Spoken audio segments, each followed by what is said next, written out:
لا صوت يعلو على ماتش بكرة منتخب مصر والسنغال. كده كده انتوا اكيد شفتوا الفيديو الشهير بتاع السنغال اللي هو بيحاول يستفز فيه منتخب مصر والفراعنة، اللي هما بيقولوا مصر في الجيب. بعيدا عن ان كده كده ان التاريخ معاك وانت كسبتهم 8 مرات وهم 5 بس العيال دي لازم تتربى، لان هم فاكرين ان هم عقدتنا، بل بالعكس احنا يعني عقدة افريقيا كلها. احنا معانا 7 مرات افريقيا، 7 نجوم. احنا افضل فريق عربي وافضل فريق افريقي. فبكرة ان شاء الله انا واثق في اللعيبة كلها، صلاح، مرموش، زيزو، من اول الجون لحد المهاجم، وحسام حسن. ان شاء الله احنا رجالة وهنكسب البطولة وهنوصل للنهائي وهناخد البطولة من المغرب ان شاء الله.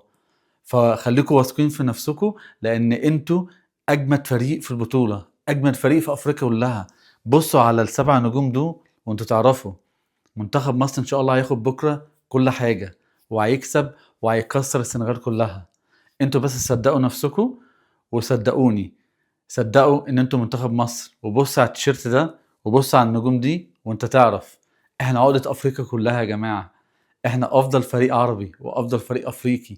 كفاية ان انت وصلت قبل النهائي وانت بثلاث محترفين. نيجيريا عندها 26 محترف، السنغال عندها 24 محترف، المغرب عندها 20 محترف. فانت اقوى فريق موجود في البطولة كلها.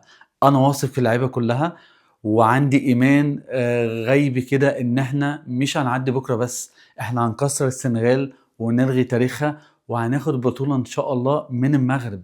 خليكم واثقين واحنا واثقين فيكم وفي ظهركم، وان شاء الله حسام حسن يرجع بالكاس، وانتوا افضل فريق عربي وافريقي، وان شاء الله تبقى التامنه. ان شاء الله بكره نكسر السنغال ان شاء الله.